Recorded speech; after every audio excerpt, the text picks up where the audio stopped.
Yet, intra-regional trade accounts for less than 5% of their overall trade. And a recent World Bank study shows that if you actually looked at the economic complementarities and the geographical proximity of the South Asian countries, they should be trading 3 times more than what is the case. South Asian countries are trading more with outside of South Asia compared to with its own neighbors. And in fact, India, Pakistan, Nepal, Sri Lanka have 2.9 times more restrictions on trade on its South Asian partners compared with the rest of the world. So these are just some of the numbers that show you that even though you have a SAFTA, is that called? South Asia Free Trade Area, where there has been a program of tariff reduction. Barriers still exist, including physical barriers of connectivity. And also digital connectivity, I think, would be another important area for us to look at, given the potential for digital economy and how countries can, developing countries, small developing countries, isolated countries can actually leapfrog if they were digitally connected. So these are some of the main themes that we want to address in this session. We have 4 very excellent speakers representing different parts of the region, as well as somebody from the private sector. The first panelist is His Excellency Abdullah Abdullah, Chief Executive of the Islamic Republic of Afghanistan, who was also the CEO in 2014 and 2018, and he has had a long career in government, including being the Minister of Foreign Affairs. The second panelist is His Excellency KP Sharma Oli, Prime Minister of Nepal, second term as the Prime Minister of Nepal, a position he has held since 2015, and he has had an instrumental role in fighting for Nepal's constitution as a democratic country, and I think has been very instrumental in laying out the ground for the economic transformation of his country. Third panelist is Sigve Brekke, President and CEO of Telenor Group Norway, which is a telecommunications company dealing with mobile, broadband and TV services with a strong footprint everywhere in the world, I think, but also in South Asia as well as Southeast Asia. Finally, last but not least, Professor Raghu Rajan, Catherine Dusak Miller, Distinguished Service Professor of Finance, University of Chicago Booth School of Business, USA, who has had a distinguished career in academia, is an expert in the financial sector, has served in the IMF, and most recently in the Indian government as Chief Economic Advisor, as well as the Central Bank Governor to the Reserve Bank of India. So we have an excellent panel of speakers, and I'm going to start by asking His Excellency Abdullah Abdullah from Afghanistan, if you could share with us what are the challenges of economic development in Afghanistan and how you see the prospect for regional cooperation as playing a role in your country's development, and what would be the challenges that you see in furthering economic integration in South Asia? Bismillah ar-Rahman ar-Rahim. In spite of the security challenges that we are faced with in terms of connectivity and also utilizing the potential of Afghanistan as South Asia or Central Asia, Asian country,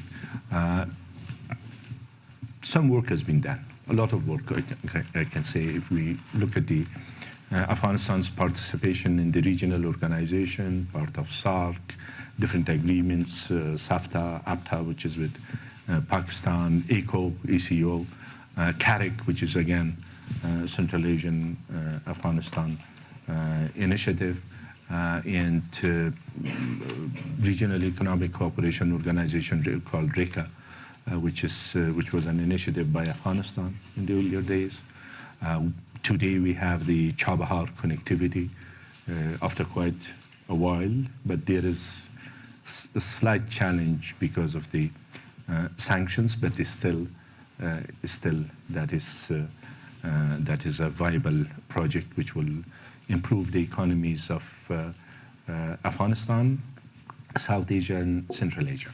As you yourself rightly mentioned, the least integrated region perhaps in the world economically in terms of trade in export and import is the South Asia, while arguably at one time it claimed like 25% of GDP of the world. Today, trade between some of the countries of the region, or if they want to trade with Brazil, South American countries, or Africa, it's much easier than doing it within themselves. You give the figures about it, while the potentials are multiplied by many folds if it is utilized. Of course, the national security perceptions and policies and conflict, of course, unfortunately. But this is not the only area where there has been some tensions or conflict.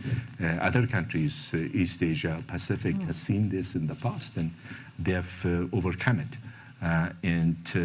So that's the picture at the moment. But Afghanistan, through some projects, regional projects like TAPI, which is Turkmenistan, Afghanistan, Pakistan, and India, gas transmission project, TAP, which is between Afghanistan and Pakistan, but it's mainly electricity, Khaza 1000, which is Central Asia, Afghanistan, and Pakistan, Digital Khaza, which is mainly the digital aspect of it, the fiber optic connectivity. Afghanistan has a unique position.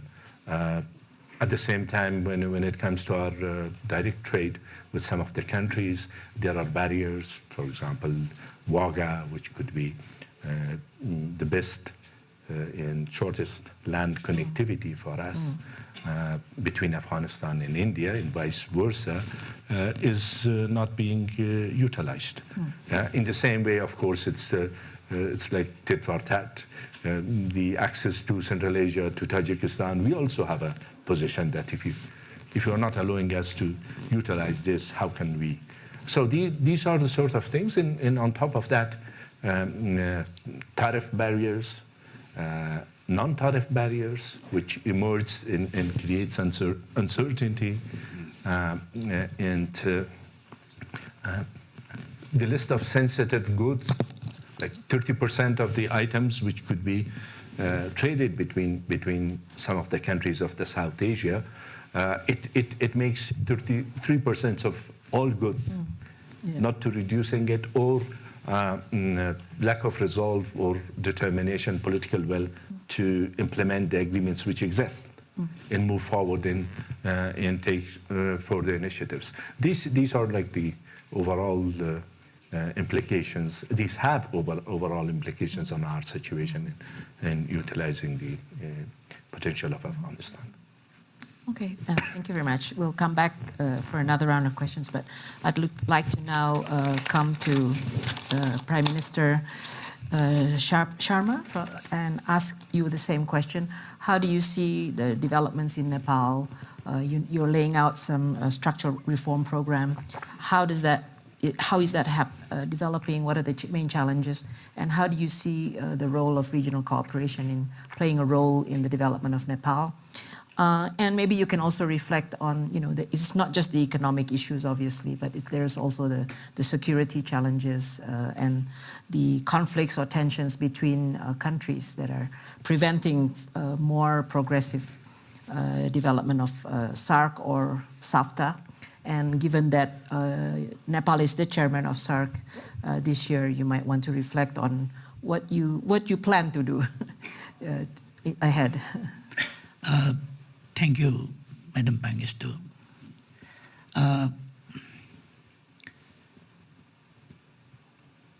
Nepal has just entered into a new phase, new stage.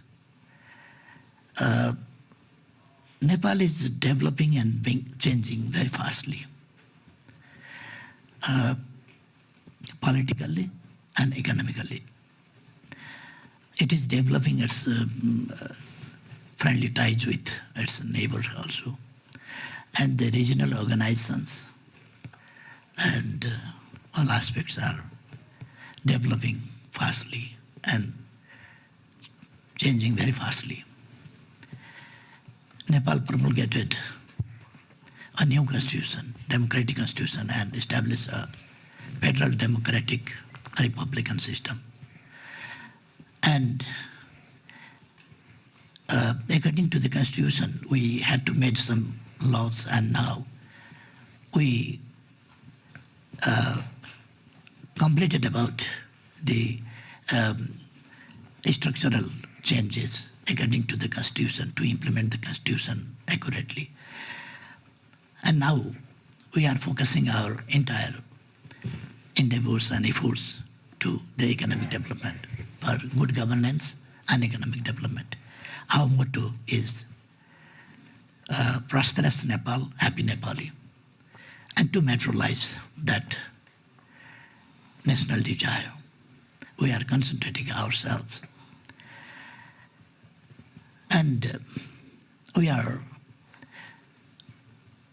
introducing new policies and bringing reforms in each and every field of economic aspects as well, and social. And we are introducing social justice, improving all sectors of our society, and justice and equality, empowerment of women, and bringing the backward sections of society in the front lines. With these efforts, now we have entered into a new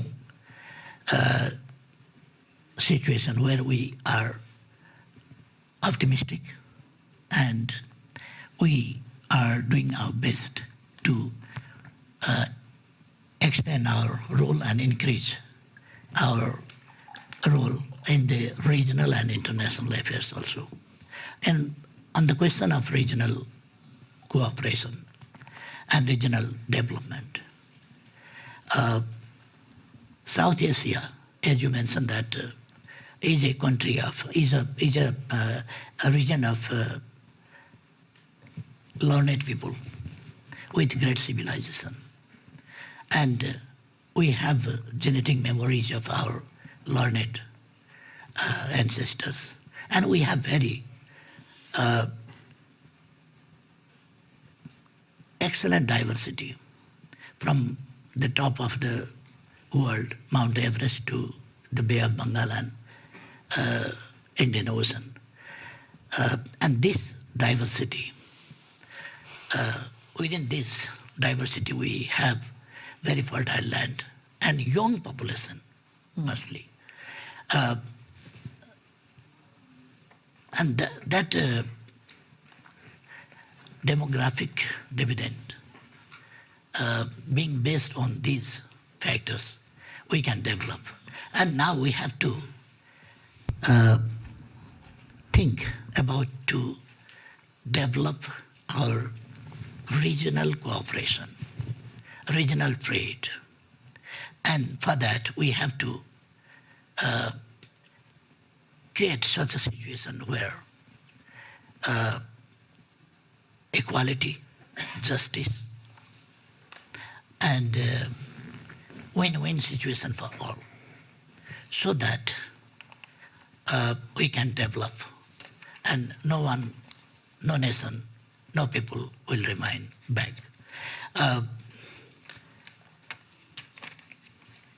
We are trying to invite investment and use technology and technology transfer and use of technology and develop connectivity between the countries. As well as we are trying to develop our trade and relationship with other ASEAN countries also. Like we are just a few months before last year, we organized 4th summit of BIMSTEC in Kathmandu, and we handed over the chairmanship of BIMSTEC to Sri Lanka. And that it means we are connected not only with SAARC, but we are connected with Thailand and Myanmar, like countries from where we can connect our trade and other connectivities. And for this, we have opened up ways and roads and land links and waterways. We are going to open up from India also, and use our resources. And in this way, we can develop our regional cooperation and trade. Thank you. Thank you very much. So it's not just about South Asia, but also the possibility of South Asia with East Asia. That's I think, a very good point. Sigve, I think perhaps you can reflect from the private sector perspective, especially given that you are in the telecommunications area. As Prime Minister already mentioned, technology is an issue. When you talk about connectivity, digital connectivity is an issue. And I think increasingly inclusiveness through technology has become a potential path for development and allowing small countries, more isolated countries, to actually leapfrog. And if maybe you can reflect on your experience in South Asia, what are the challenges and opportunities? And maybe compare with Southeast Asia, because I think this is happening in Southeast Asia. Myanmar is one country which has been able to leapfrog because of digital technology. A lot of questions. I'll try to be concrete. Well, Telenor, we are operating in South Asia. We are in Pakistan. We are in Bangladesh. Used to be in India until a year ago and had to give up there. So we have around 110 million plus customers in South Asia, and then we are also in Southeast Asia, in Myanmar, Thailand, and Malaysia, with another 50 million customers. So I will try to compare a little bit with what I see in South Asia versus Southeast Asia.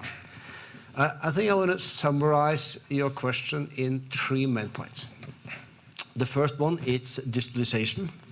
The second one, it's harmonization. And the third one is predictability. On the digitalization, I think that you shouldn't focus only on physical trade, but also digital trade. And you should focus on how you could leapfrog development with digital tools. For example, in Myanmar, as you said, we entered Myanmar 4 years ago. There was a connectivity penetration of less than 10%. 4 years after, there is everyone that should have a mobile phone already have it. Very digital savvy. They are all using internet. We have launched financial services, digital services. We have launched agricultural services and used the digital platform to leapfrog development, basically. Taking services that are only for the few in the cities out to the villages through digital platforms. We do that in Pakistan as well, with running a bank, a microfinance bank, but also payment solutions.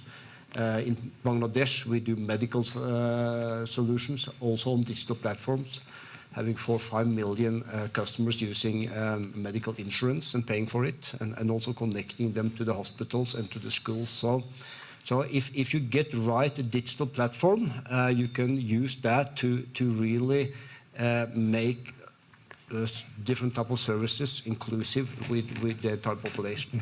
But also in the inter-trade, allowing money transfer, also remittance, but also taking a position in the digital space.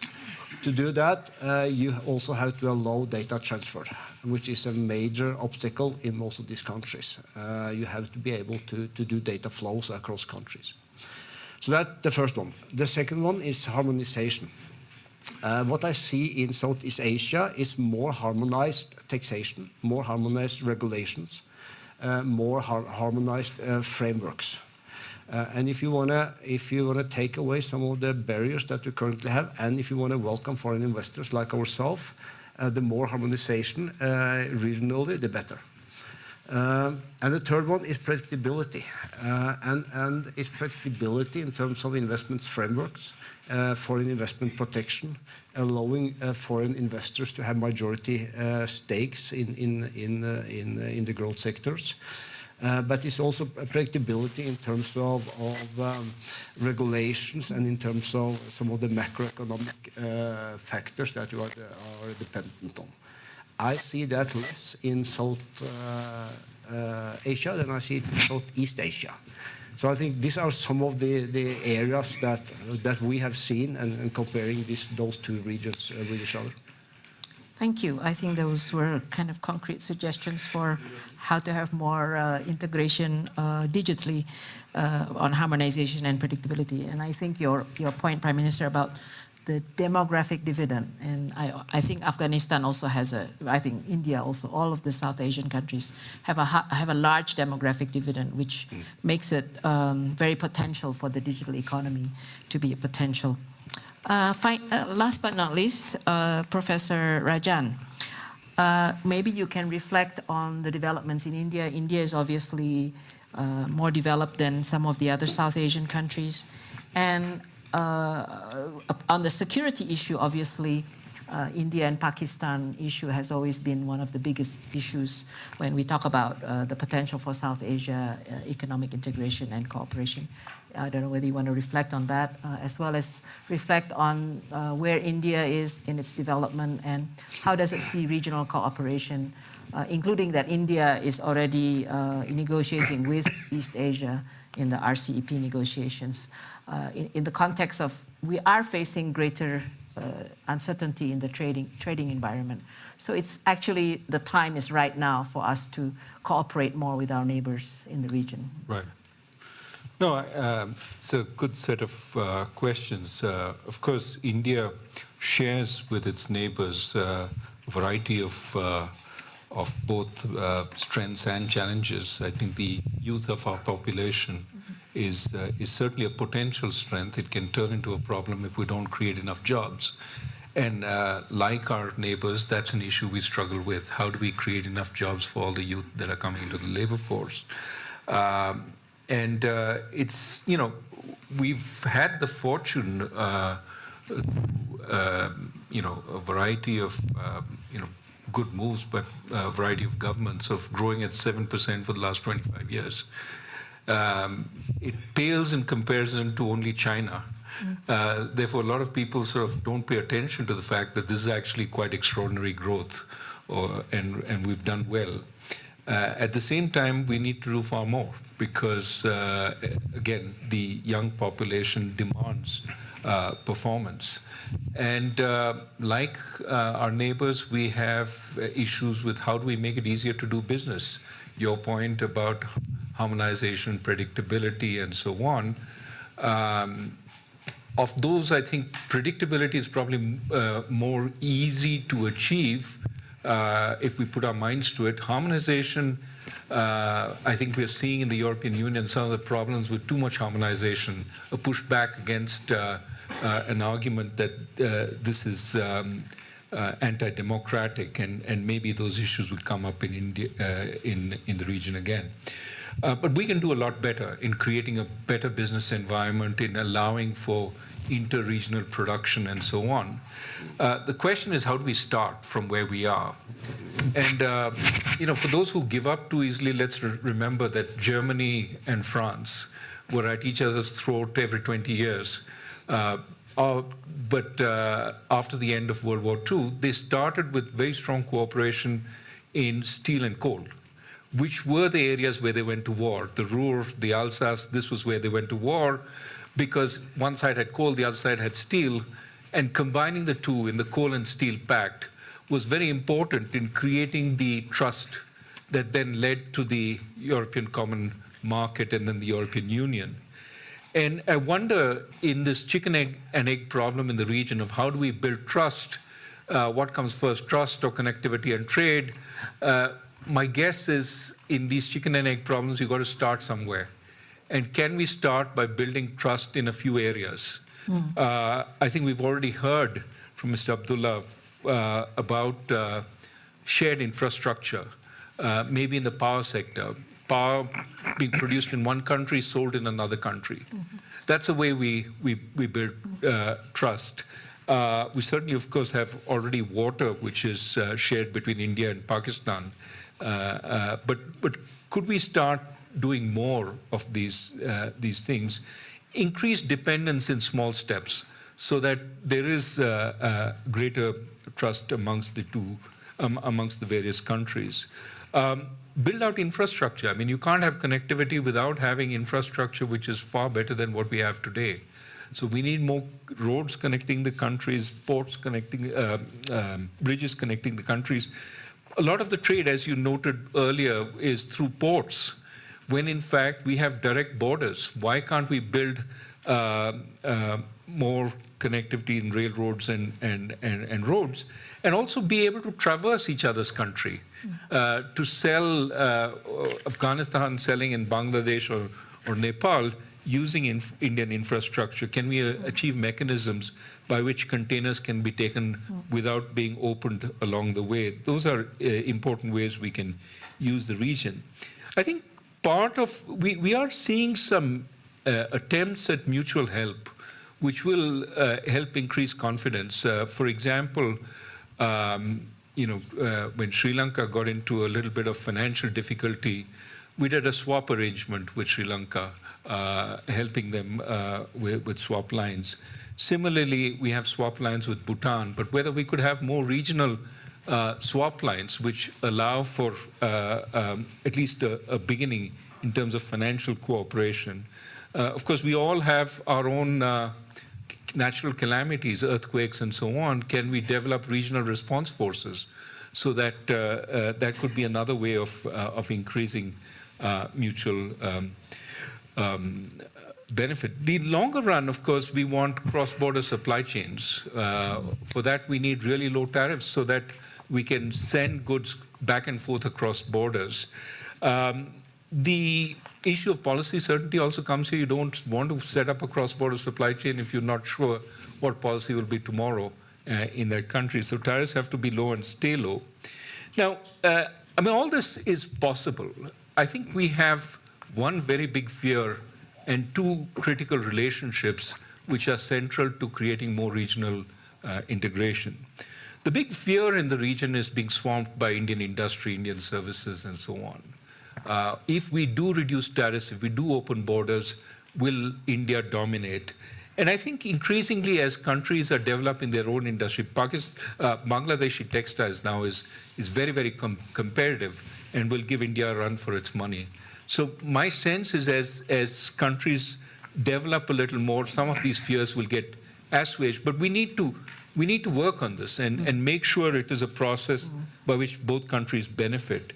And there are ways we can enhance economic activity across. For example, more tourism in Nepal from India would easing that process, and vice versa, tourists from Nepal coming into India. Ways of escalating the relationship without the fears of trade swamping. And then the two relationships that we need to work on.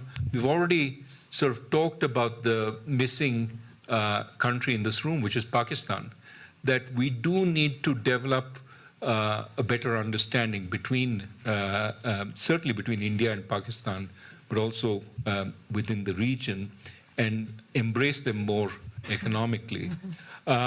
And outside the region, I think the biggest relationship is China. The China-India relationship, as well as the relationship between the various regional partners in China. How does that play out, and how much does this become hostage to the China-India rivalry? That's the other issue that needs to be discussed. It is possible to have win-win, but it does need a lot of diplomatic, careful attention. Thank you for those very useful comments. That little steps, sub-regionals, sectoral, building trust. I think I'm afraid I've run out of time for you to have a second round, but I think I'll open up to the audience for questions, and then we can also have another round of questions. So may I now open the floor to the audience who would like to pose any questions to any of our panelists? Here. From there. Okay. Is there a mic? Is there a mic? Perhaps the room is small enough. Okay, so see, a lot of what is talked about just now by the panel, it's all very important, but it's all about what the government needs to do, a government can do. What about business? What role business has to play? Do businesses treat each other, the other country, as strategic markets or tactical markets? Do we need to develop a brand in these markets to create a pull. So I feel that business also has a very important role to play to increase trade between these countries. Absolutely. Any comment? That's a very good question. If there are other questions, I'd like to take 2 or 3 questions before we ask the panelists to answer. Anybody else would like to ask? Over here?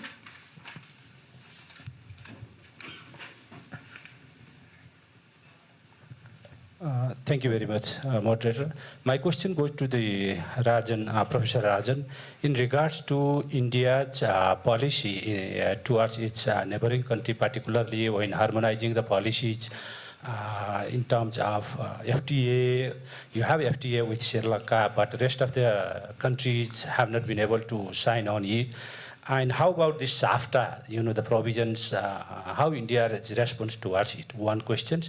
The second question in regards to you, during your presentation, you mentioned about China's role, how China and India go, that will have a tremendous impact on the region. And in your point of view, because you recent past, you are also in the RBI and governments, how you see this, the China-India policy when it comes to trade? Thank you very much. Anybody else from, I can't see behind me, so Nobody. there's anybody from? Oh, okay, one more over there. How do you think the concept of the competitive advantage of South Asia when it comes to low-cost labor will stand in the 4th Industrial Revolution, especially given jobs being replaced by machines, etc.? Okay, let me allow each one of you to answer. You can answer all 3, or you can probably answer the business question. But I think one question was particularly to Raghu, but the last question was obviously to all of you. And also the business question you can also address. So maybe I'll start with Sigve. Sure. No, business have definitely a role to play. And that's why it's important for us to be looked upon in public-private partnership. Every country in South Asia, or also in Southeast Asia, have a digital agenda, for example. They see that digitalization is a driver for economic growth. And I would like then the governments to invite businesses to see how can we find solutions together. And invite the businesses that are long-term, and along that also come with regulations which are predictable, which are also giving something back to the government. For example, rather than maximizing upfront payments every time you need some new licenses or also spectrum, put some obligations on the business. Put rollout obligation, for example, for companies like ourselves, to cover the entire population. Put service obligations such that not only connectivity is being developed, but also services like, as I mentioned, financial service, financial inclusion, medical inclusion, agriculture inclusion, and so on and so forth.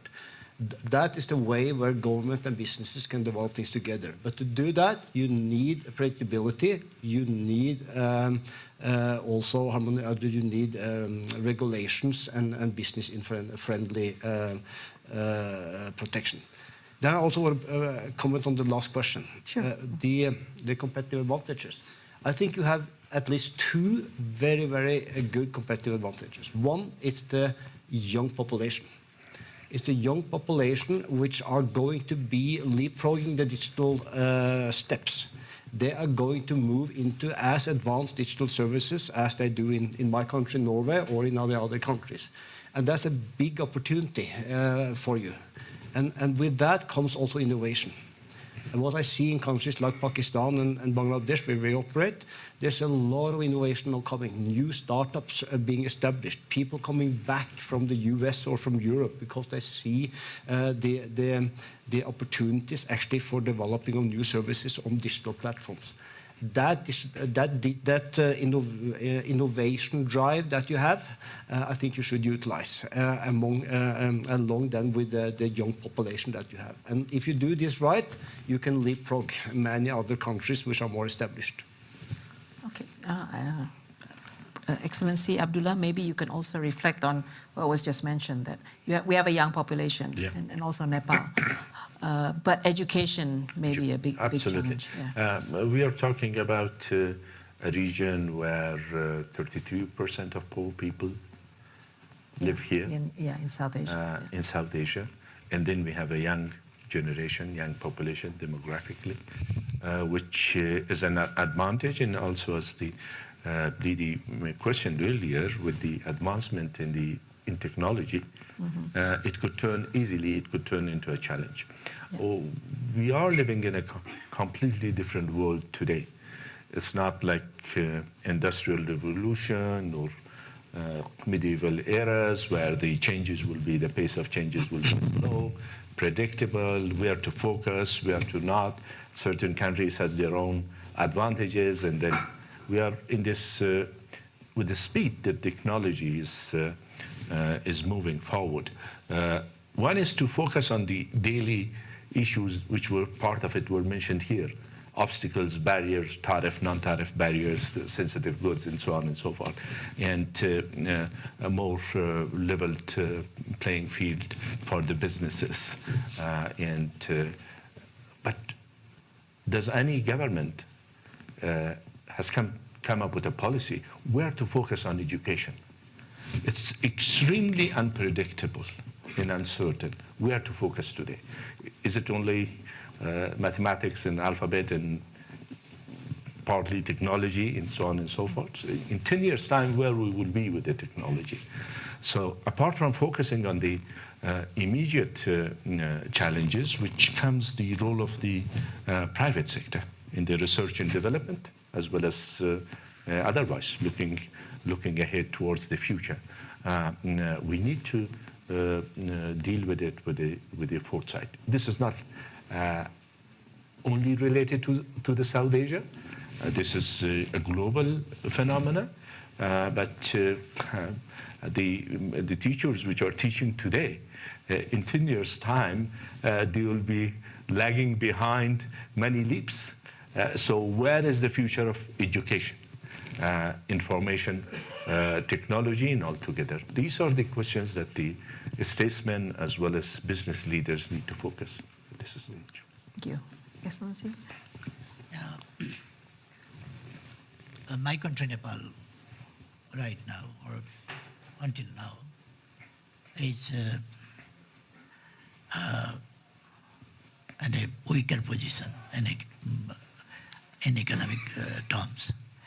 But because of the political system and instability, Nepal was left behind. But now there is political stability. And policy also, in each and every field, policies are stable. So stable policies, clear vision, and a stable government we have. And we are giving importance to not only the public sector, but also the private sector, and equally the cooperative sector, to create job opportunities for the young people, and formal education to the children, and vocational and skill training to the youths and other people. Because working population is more than 60% in our country. So it's very important to create new jobs. And a huge number of our young population is outside in search of jobs, etc. We want to bring them back, and with skills what they learn, we have given incentives to them. And in this way, we are trying to invest and attract and invite the investment from outside also in the sectors, productive sector, and the sectors which create productivity and create job opportunities. And in this way, we are increasing our growth rate, and right now, I don't want to forecast that will be the fastest growing country within a few years. But that will happen perhaps because we have possibilities. We have young population, we have resources, and we have developed connectivity with China also. Now we have agreements, and now those agreements are also in practice. So through the Chinese territory also we can, and from through India also, and waterways also we are opening in the near future, and railway connections we are bringing from Kathmandu to India, Kathmandu to China, and other connectivities also, and in the IT sectors also, and in each and every field we are trying to create job opportunities for the youths and provide trainings for them. And when we are not only giving attention and stress to the development process, but when we are talking about development, or we are doing our endeavors, we are concentrating in economic development, then we are equally aware with the environmental questions also. We are contributing a lot on the question of environment because we have mountains, and 45% forest we have, and 15% of land is covered with snow. And those snows, those ice, those mountains have very significant meaning in the climate change, question of climate change and everything. Because the air which comes, if from Rajasthan, hot air comes, then when it comes to near of our mountains, it goes to cold. Because mountains are always minus 50 degrees Celsius or like this. And the mountains shoulder a lot, meters and meters thick ice, and recharge gradually to the rocks and the streams, the rivers. And the famous Ganga River, its entire water, 40% in the rainy season and 72% of the dry season is our contribution. Nepal is contributing, and that our reverse contribution is there.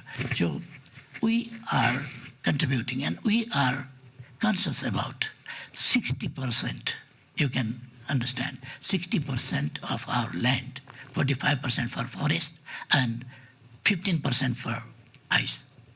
60% of our land is contributing for the climate change and to maintain the climate, protecting from warming, recharging from and protecting from being desertification. In this way, we are aware of the development efforts, development issues, trade issues, and other issues comprehensively. And we are concentrating all our efforts with concentration on the interest of the people, improvement of the lives of the people. So people concentrated for the earth and for the people. So our development is balanced, conscious, responsible towards the earth, towards the people, and for the future generation as well. Thank you, Prime Minister. I think the emphasis on sustainable development should never be forgotten.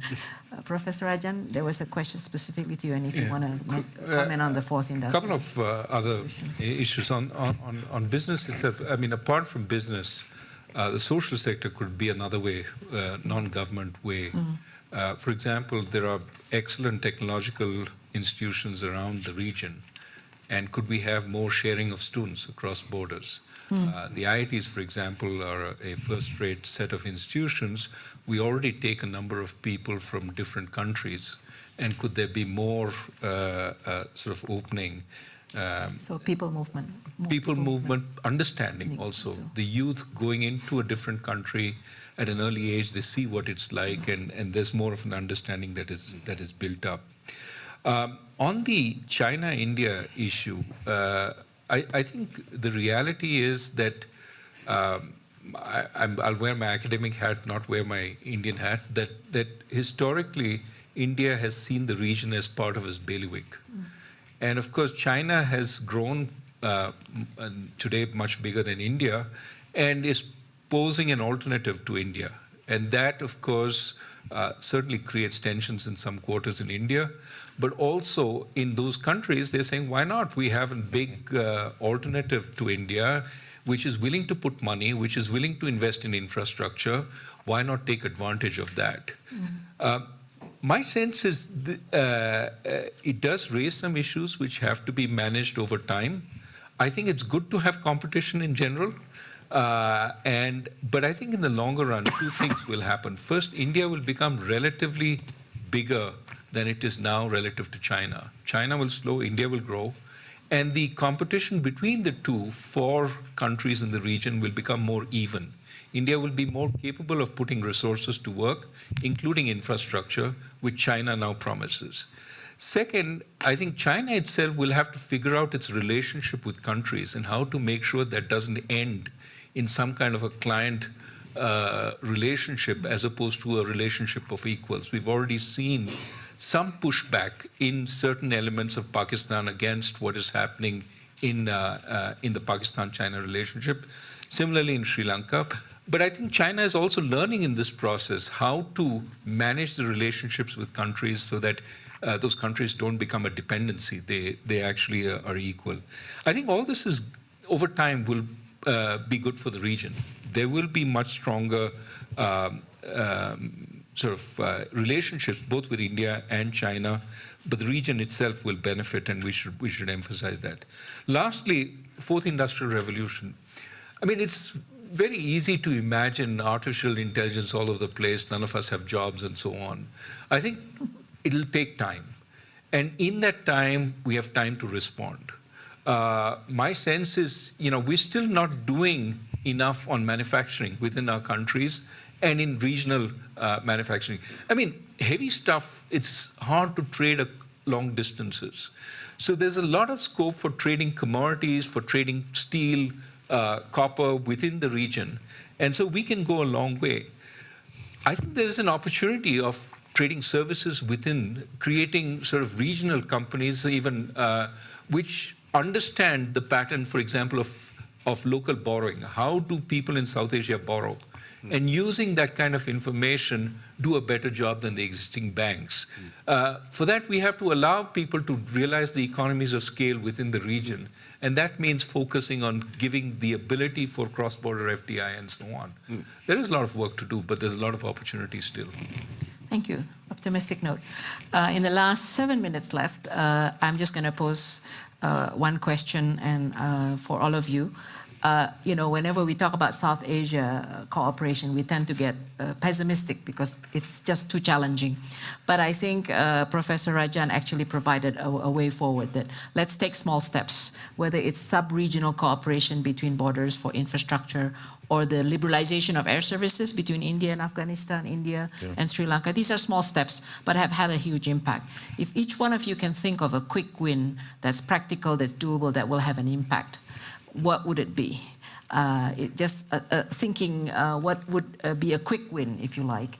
And I think specifically to Professor Rajan, ASEAN only progressed when Indonesia, the largest country, actually decided to take a leadership role and have an open policy. So is India in a position to do that? So we'll go around again. His Excellency Abdullah. These small steps do matter. Sorry, we have 6 minutes left, so 1.5 minutes each. Okay. And this the local trade between India and Bangladesh recently, that's an example. It has made a lot of differences. As far as in Pakistan is concerned, this issue, overcoming the issue of Wagah, and also from Pakistan's perspective, their access to Central Asia, to Tajikistan, trilateral agreement, is something that they are seeking. these will be these will have big impacts on our situation. It's we have tried in the past. We'll continue to do so. Hopefully, on the basis of common interest, we will be able to overcome the challenge, and then everybody will benefit. Central Asia and South Asia, Afghanistan included. Thank you. Sigby? Yeah, my short advice would be financial inclusion. Allow financial inclusion for the entire population. That's not going to be happening with existing banks. It will happen on digital platforms. Because that takes away inefficiency, it increases productivity, and it also takes away the grey economy. The second one, it's increase transparency and fight corruption. And that we haven't discussed that. I think that's extremely important if we want both the national economies to grow, but also if we want to create that this regional cooperation. Thank you.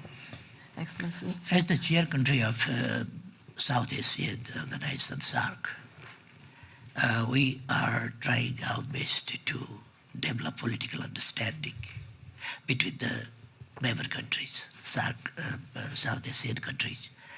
As well as we are trying our best to develop connectivities like